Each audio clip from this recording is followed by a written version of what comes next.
Coming up on The Echo, we talk to Matt Rosa to find out what it really means to be a Loyola superfan.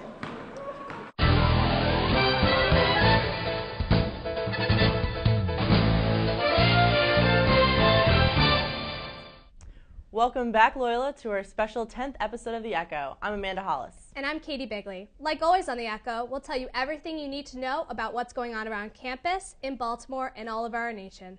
So thanks for joining us today. With the basketball season ending, the lacrosse season is just beginning.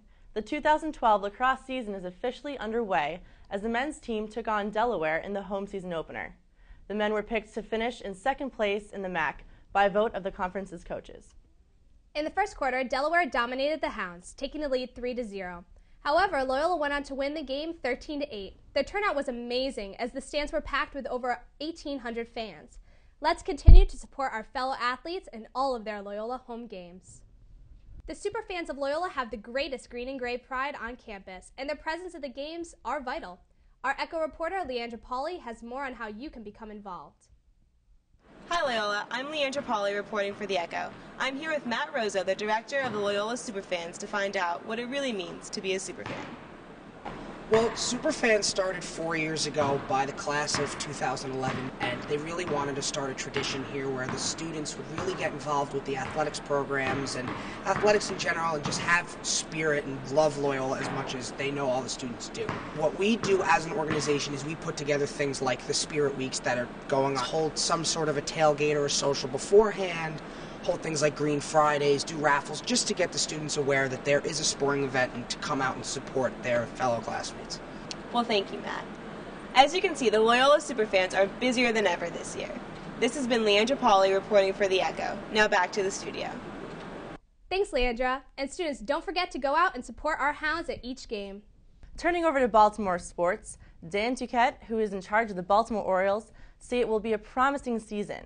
In the past 3 months, Duquette has acquired 12 players for the 40-man roster, which is outstanding in such a short period of time.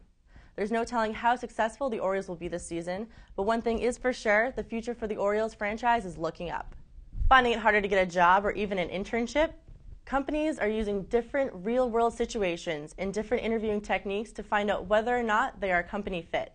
Some firms have adopted interview strategies that are used during reality shows or quiz program auditions. That's right, Amanda.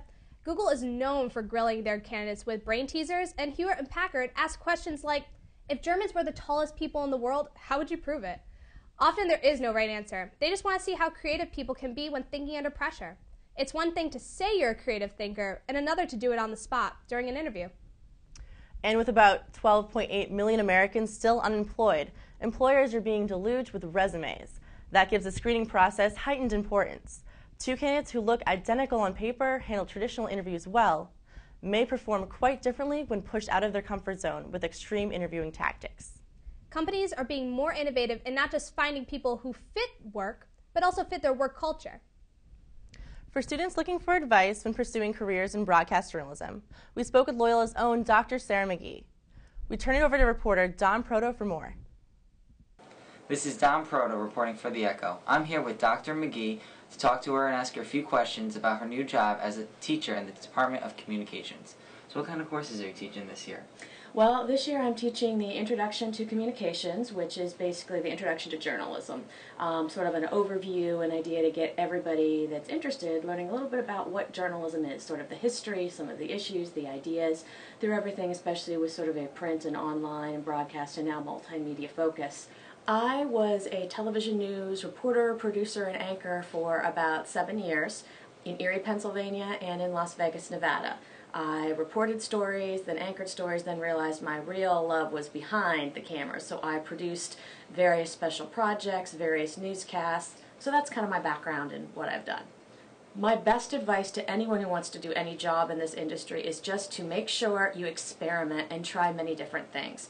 There's so many different opportunities behind the camera, in front of the camera, on camera, reporting, all kinds of things. So just try and experiment, try different things, and find what you really like, no matter whether it's behind the camera or in front of the camera.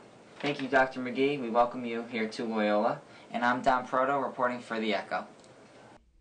Thanks, Dom. Students interested in broadcast journalism, be sure to talk to your academic advisors about these upcoming specialized courses offered in the fall. Loyola alumni contribute to student college careers every year, and they rarely know how their donations change these students' futures. At the philanthropy event, alumni and students were brought together to tell their stories about their times at Loyola. Reporter Lauren Bayno has the story. Hi, this is Lauren Bayno reporting for The Echo. We're here inside the 4th floor programming room to learn about student experiences here at Loyola. My name is Bridget Quinn, and I am a student philanthropy fellow this semester at Loyola. And we decided that this semester we really wanted to thank alumni for giving back, because philanthropy is not only giving back monetarily, also giving back your time and just advocating a cause and kind of just making a community. And we feel that we really need to say thank you to these alumni, so instead of them feeling as though they're giving back to a building or giving back to a bench or just a sporting event, we're making it seem like they're giving back to an experience. So to be able to gain those experiences, we had a sort of a speed dating type event where there was 12 different administrators, and students would go from table to table sharing their experience, so that we'd be able to take bits and pieces of quotes and video and photos and kind of implement them in the magazine, website, different thank you letters that we send, etc. It seems as though a lot of Loyola students have been very involved here on campus. This has been Lauren Bayno reporting for The Echo. Now back to the anchors. Thanks, Lauren. It looks like the event was a great success. Well, this week marks a very important celebration right here in our very own Greycomm studios. That's right. About 10 years ago, Greycomm Studios began with simply a few students and video cameras. Today has grown into a reputable television station right here at Loyola University Maryland. And we would like to give a special thanks to Greycomm Studio Professor H.J. Dunmore and Greycomm President Katie Fitzpatrick for all of their hard work. Your dedication to the studio never goes unnoticed. And with that, we wrap up this 10th edition of The Echo. I'm Katie Bigley. And I'm Amanda Hollis. Have a great spring break, Loyola.